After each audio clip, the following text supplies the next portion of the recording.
with this.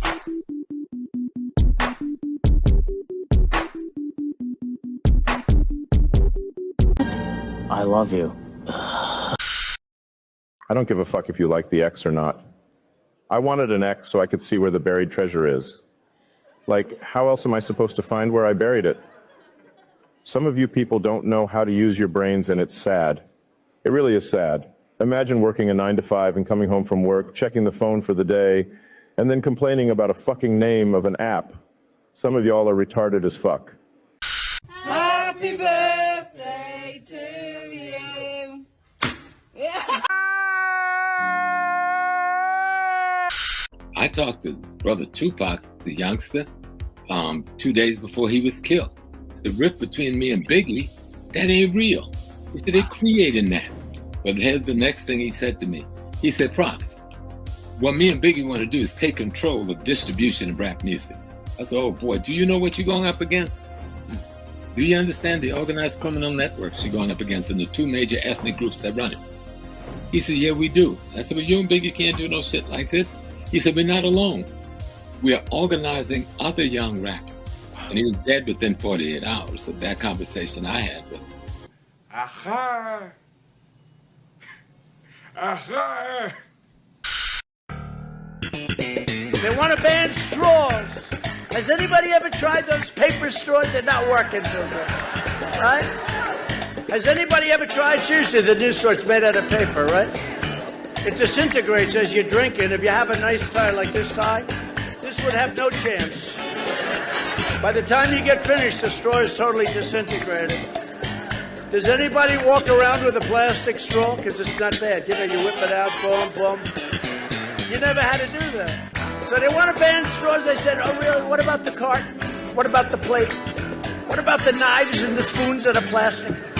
Oh, they're okay. But the straws we got to ban. Buenas noches.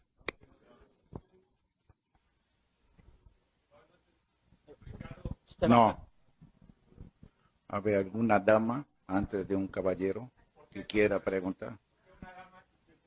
Porque así es para mí primero las damas. En su casa usted pone sus reglas, en mi casa pongo yo. Y nosotros aquí estamos acostumbrados así. No le voy a discutir con usted. Es las damas primero y se acabó. Punto. Y así tengo 6 años aquí. Y usted no me va a decir qué carajo tengo que hacer. ¡Cállese, carajo!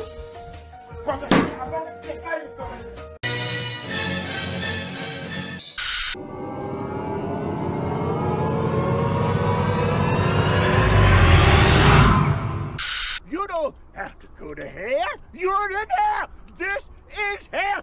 This is hell. This is hell. Because democracy basically means government by the people, of the people, for the people. But the people are retarded. Then strangled them, and finally dismembered their bodies.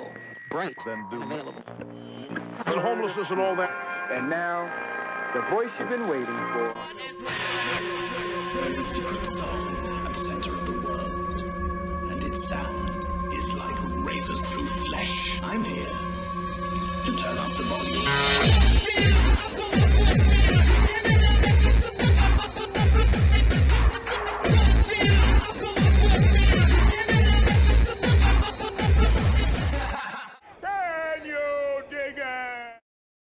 I'm kind of retarded. Well, another week in the books, and what do you know, another set of Trump indictments. We're up to 78 now between the 3 different cases. And of course the coverage and the speculation and the opining dominated the news for most of the week, because they really gotta drive home that point that Orange man bad. Orange man bad. Orange man. Orange man. And while most of the coverage was mind-numbingly boring, there was a few interesting takes. I had a long conversation with a friend of mine, Ryan Riley, and I told him how proud I felt to be an American at that moment, much in the way that I did when I learned that our military had killed Osama bin Laden. you fucking retarded? The hell's the matter with you? I just felt incredibly proud. These two seem comparable to you? Incredibly proud to have been. I'm sorry, I don't want to cut you off, but why that comparison in particular? I believe they're comparable. In what way? Absolutely. Osama bin Laden was a terrorist who committed a horrific act against American people and against our republic. And I believe that Donald Trump is a terrorist who committed horrific acts against the American people. I'm retarded?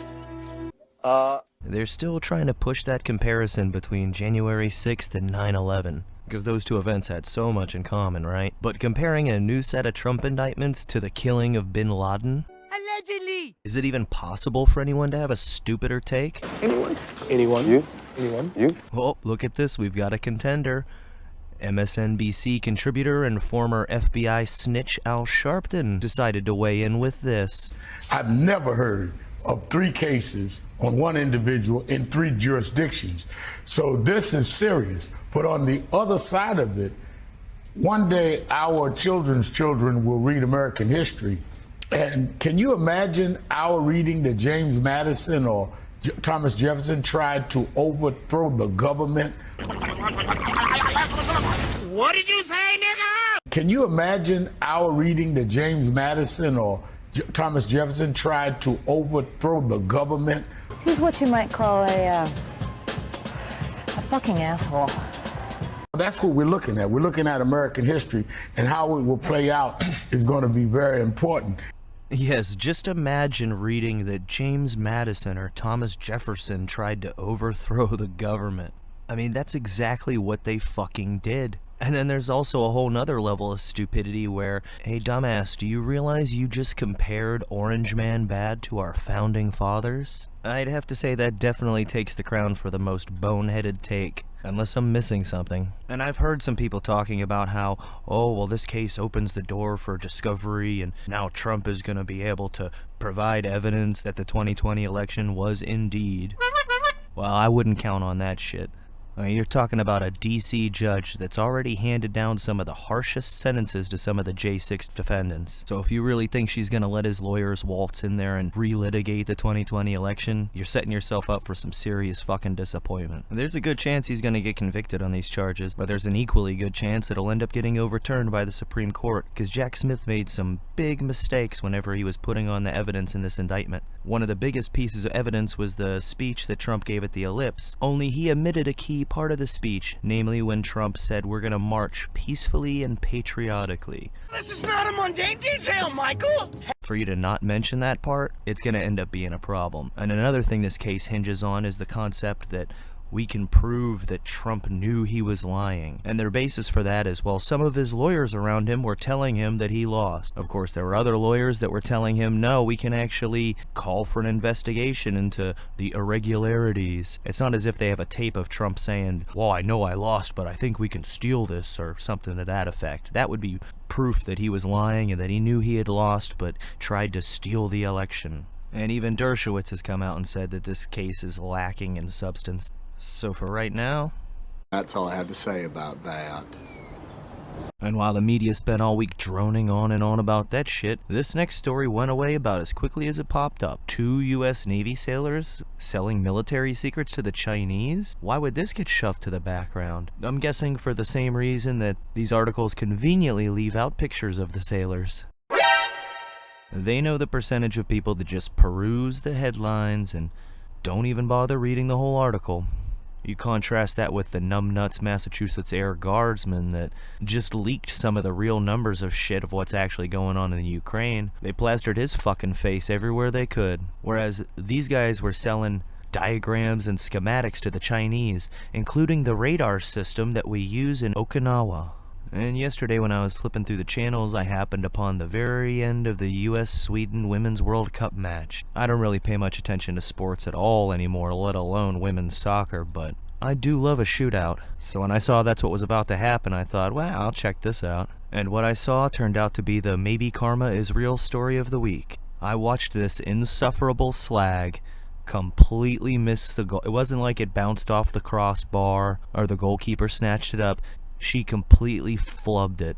I'm generally not one to go for schadenfreude, but I gotta admit, I felt like I willed this, like I made it happen with my mind. In my head I was going, oh god, I hope this bitch completely misses. And she did. Does that make me a bad person or unpatriotic? Don't care. From the whole kneeling during the national anthem when you're representing the nation, to the biological males competing with females, which is pretty ironic because the women's national team couldn't even beat a team of high school fucking boys. Or the whining about how we don't get paid as much, even though this bitch is literally retiring at 38. But she didn't get paid enough. So yeah, for her final moment wearing that national uniform to be a total choke, it gave me a hell of a chuckle.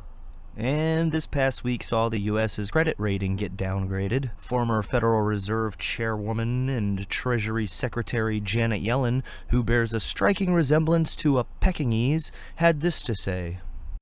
Overall annual inflation has declined every month for the past year.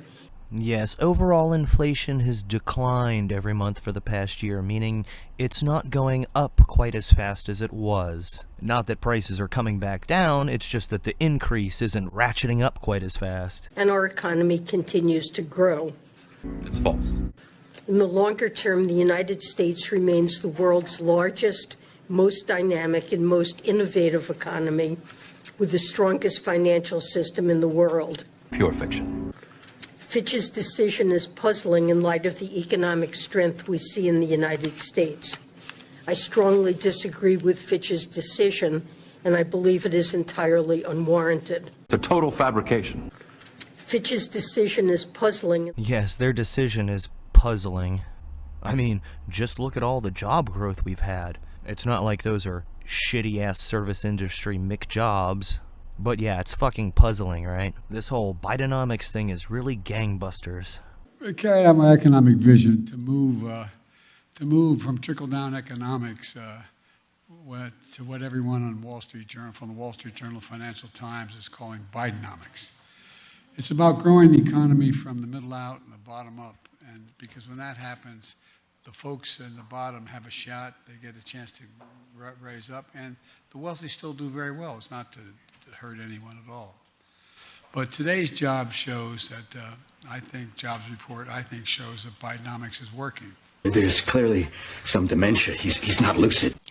Most Americans are a $400 unexpected expense away from bankruptcy. Well, that's Bidenomics in action.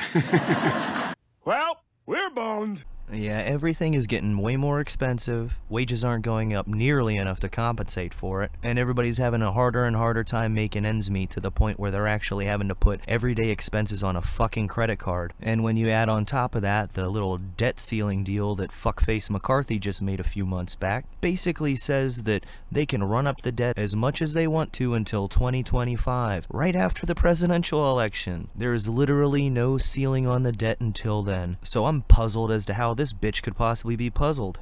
Or maybe she's just lying to me. And as for the march towards World War III, U.S. troops should be sent to Ukraine, third of Americans say. You gotta love this. In the poll, those identified as millennial, between 27 and 42 years old, were most likely to strongly support committing U.S. troops to Ukraine. Yeah, because they know their sorry asses won't be the ones getting drafted. However, more respondents born between 1997 and 2012 said they would support the measure overall. Did you get that? Between 97 and 2012. People born in 2012 were 11 years old. They polled 11-year-olds and said, hey, do you think we should send troops to Ukraine? And they tried to slip that shit in there like nobody would notice. Hey, should we start World War III? Let's ask a bunch of teenagers and fucking tweens what they think. Bravo, Newsweek. And we've had multiple drone attacks on Moscow and a boat drone attack on a warship in the Black Sea. It's really been surprising the shit out of me just how much restraint Russia has shown. I mean, they're not fools. They know that this war would have ended long ago if it weren't for the NATO involvement. But they just keep on rolling with these punches. And now that you got Prigozhin and the Wagner boys in Belarus, tensions are really starting to heat up on their border with Poland. And now you've got Putin offering free grain to a half a dozen different African countries, as well as forgiving more than $20 billion in debts. I wonder if this has anything to do with the coup just happened in Niger and the fact that they're now telling the French to go get fucked. Probably so, because they're also saying they want to work with Russia. It's not all that surprising, because to say that they've had a checkered past with the French would be quite an understatement. And they're not alone. Countries like Burkina Faso and Mali have also been increasingly looking to strengthen ties with Moscow. And now with this debt forgiveness and grain deal, it's looking like that's exactly what's about to happen. And these countries are also being very supportive of the new regime, and they're basically saying that if anybody tries to attack the new regime in Niger, they'll consider it an attack on them all. And this shouldn't be much of a surprise. They're falling in line with what China has been doing for about the past year, with all the loans that they've been forgiving in African countries. They're building up and strengthening ties with this new Pan-Africa movement, while America and the West is looking increasingly weak. And what does the rest of the world see now when they look at the US? Whether it's the massive skid rows that are basically in every major city on the West Coast, to what happened in New York on Friday at Union Square Park. They see shit like this, and the bad actors smell blood in the water. And this is all just because a Twitch streamer announced that he was going to be giving away PlayStations and some other shit from a truck at Union Square Park. And next thing you know, thousands and thousands of people show up, and they go, well, hell, while we're here, why don't we have us a good old-fashioned riot? And now that Twitch streamer's been arrested and charged with inciting a riot. But if all of this was just over some fucking PlayStations, what do you think would happen in a place like New York if all of a sudden people start having a problem finding or being able to afford food because of hyperinflation? A lot of these major cities where the only people that have guns are the cops and the criminals have become tinderboxes, and that's just one example of what could set it ablaze. In other words, everything seems to be going perfectly according to plan. Sláinte.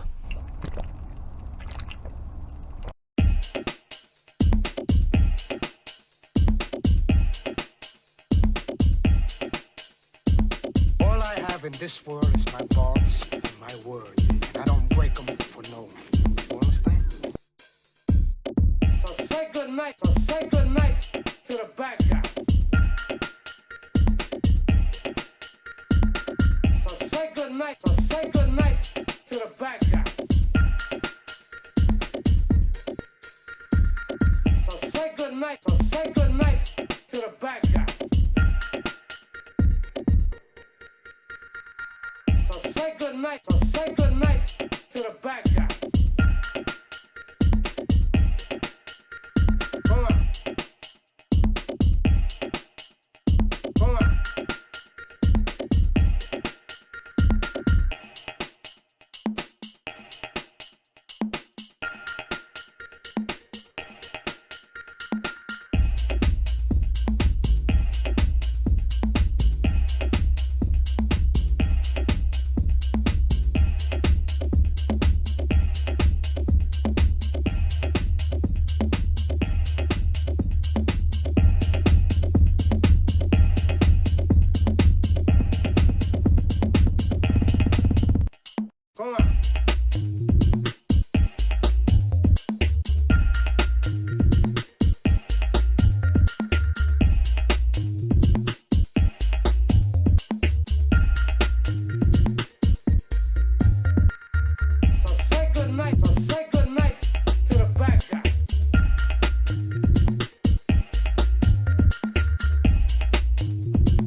told you.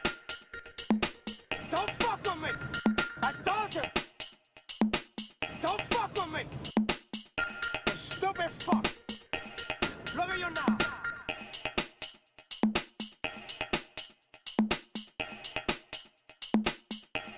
Look at you now.